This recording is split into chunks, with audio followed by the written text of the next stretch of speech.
Hello everybody and welcome to the Royal Chess YouTube channel. My name is David Kaňovský and this is part 4 of my serial about one of my most beloved chess players in the chess history, Akiba Rubinstein. I would like to say at the beginning of this part that Akiba Rubinstein was, in my opinion, especially strategical player, and most of his games and most of his brilliant wins are based especially on his great and really very deep strategical feeling on the chess game.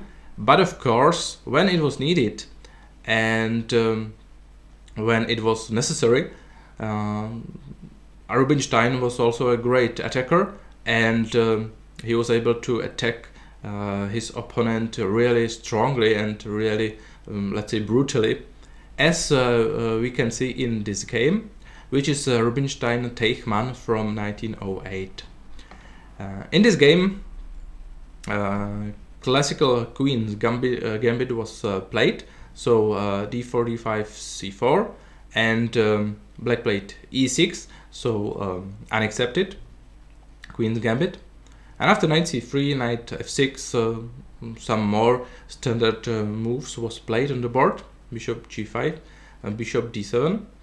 At this position I would like to mention one important thing, that taking on d5 in this position is of course absolutely okay, that's a good move, but after e takes d5 you can make a big mistake by taking on d5, because of course it seems that this knight cannot move at all, because after any move of that knight, white can easily take black queen on a d8, so it seems that white is just pawn up in here and black just lost a pawn. But of course that's a nonsense, that's absolutely not true in here, because black can take on d5, and in fact white is not a pawn up, but black is a piece up, because after bishop takes on d8 there is a very good check on b4, and suddenly it is clear that white has only move queen d2, and after taking on d8, as I said, black is a clear piece up. White has only one pawn for a piece, which is not enough, of course. So this is a quite important thing to know in this position. But Rubinstein continued e3 in here, and after bishop e7, knight f3, castles, queen c2, and here black has more options, of course. The most common here is probably c6, building very solid pawn structure, very solid pawn center. But of course another very common option in here is b6, with a clear idea of developing bishop from c8 to b7, and from b7 that bishop is nicely attacking and also defending center of the board, and of course sometimes even king side. So after b6, white decided to exchange on d5, so c takes d5 and e takes d5, bishop d3 and bishop b7, and this is still a really very normal position, and of course white can easily play short castles in here, then finish developing of his pieces, and is a bit better in here, but of course the position is really close to equality. But Rubinstein decided to play another system in here, and it is a very interesting one, because he didn't play short castles, but he played long castles, which is maybe a small surprise in here, because it seems that white king is not so safe in here on the queen side. But on the other hand, at the moment we have a typical situation on the board, and it's of course that both kings are on different sides of the board, and in these situations, or I mean in situations like this, there are very clear plans for both sides, in fact. So in this position, white is going to attack on the king side, and of course black is going to attack on the queen side. And in positions like this, usually the player or the side which is first to checkmate the opponent's king is just winning the game. So here white is clearly pushing the game into very dynamic one with playing long castles in here. And the fact is that it is quite obvious that the white pieces are a bit better in here, are a bit more active. So it seems also that white attack could be stronger and could be quicker than the attack of black pieces. Black played c5, which seems really very normal in here. And of course white immediately starts to attack on the king side with h4 move.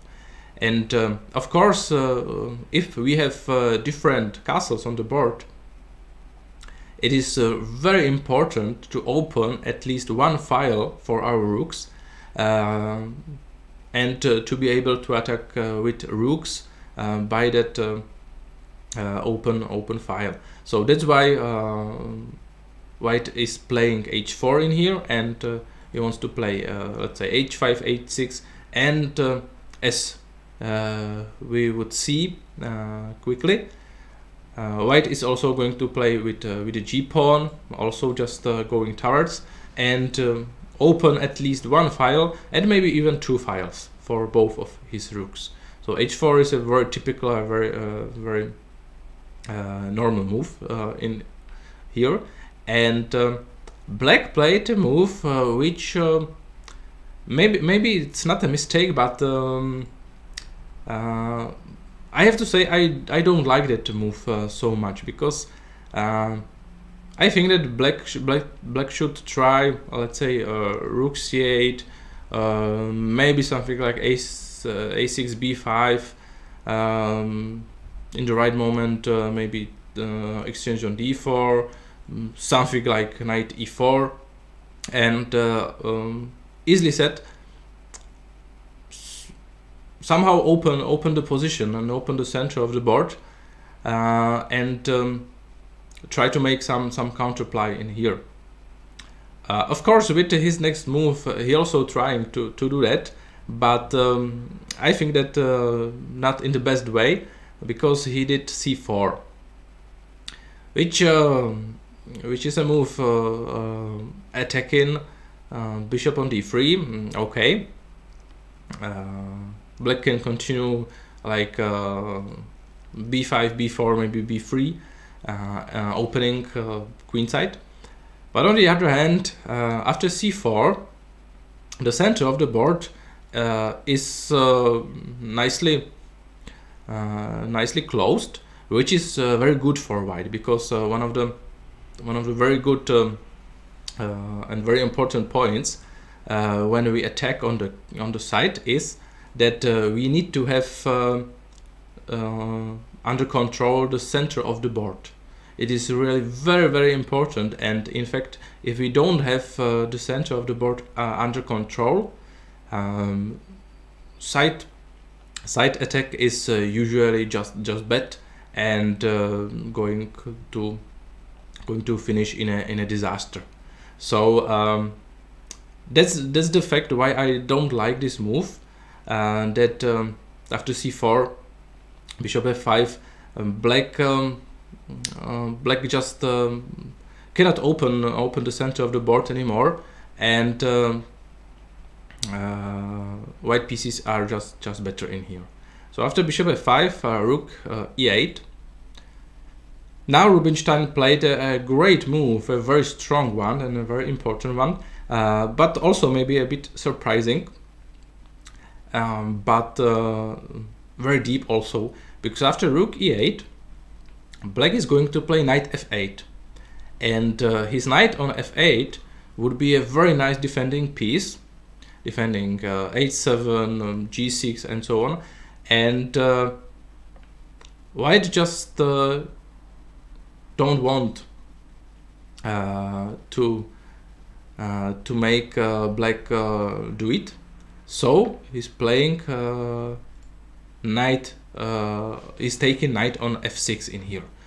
So after bishop takes f6, the problem of the black is that pawn on h7 is still under attack of two white pieces, so black has to take with a knight on f6. So of course now it is impossible to make knight f8, and after g4 it is clear that knight on f6 is just good for white, because after g5 it is another tempo for white attack and for opening at least one file on the king side. And after bishop d6, simply g5, knight e4 and h5. And you can see another very nice and very simple game by Rubinstein, because started with h4. He didn't make any move that wasn't attacking move on the king side. He's just trying to open king side as quick as possible, and it is obvious that white pawns, white G and H pawns cannot be stopped. And after queen e7, Rubinstein improved his last piece, and now in fact all white pieces are somehow attacking center of the board or king side.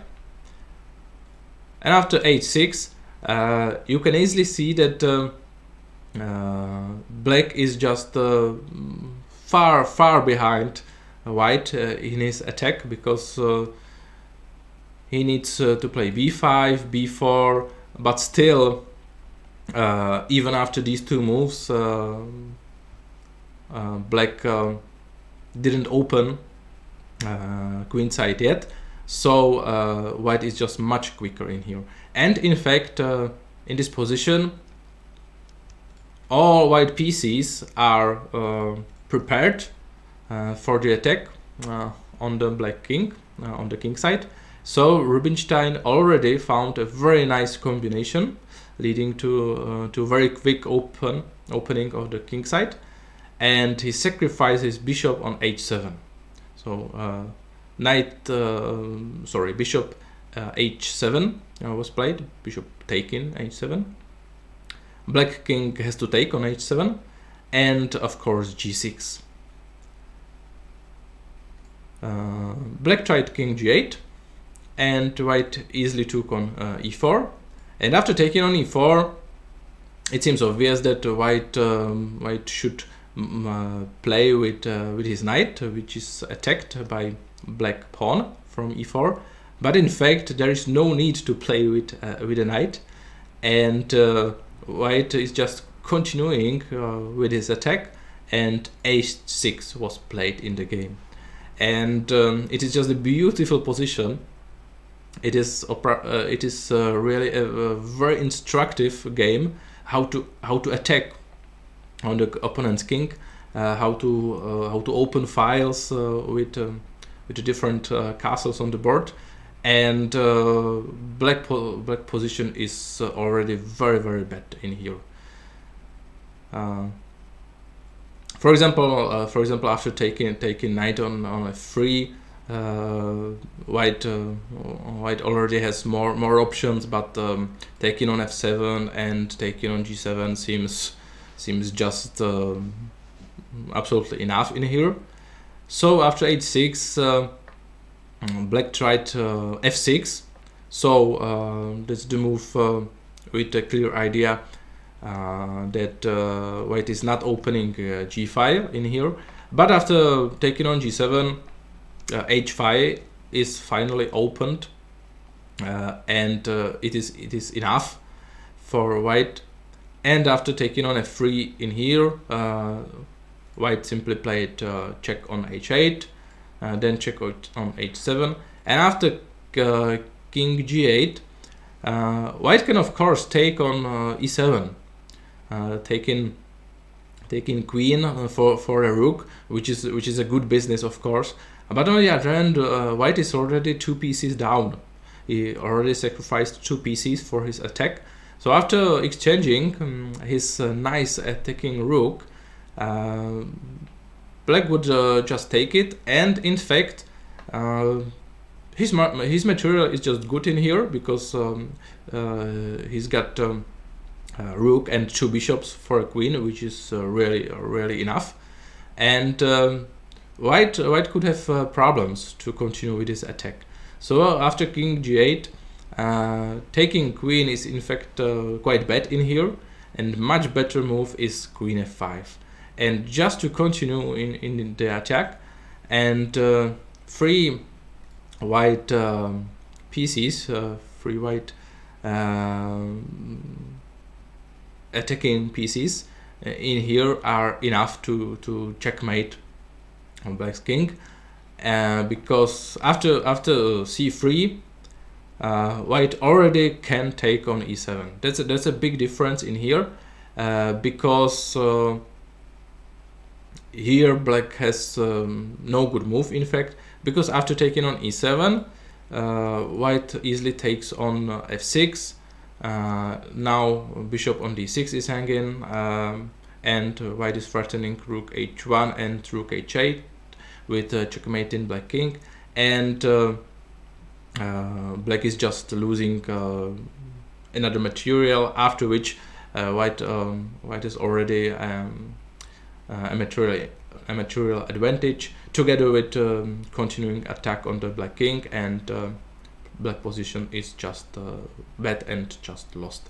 And as you can see, the only thing which black was able to do in his attack was to play c3, nothing else. So absolutely clear that white attack was much quicker and much stronger in the position. So this is a great attack by Akiba Rubinstein, and as I have already mentioned, you can see that Rubinstein was also a great attacker and great combination player. So this is another very nice, very beautiful game by Akiba Rubinstein. I hope you liked it. Thank you for liking my videos. Thank you for liking Royal Chess YouTube channel. Thank you for watching, of course, and see you later within part 5.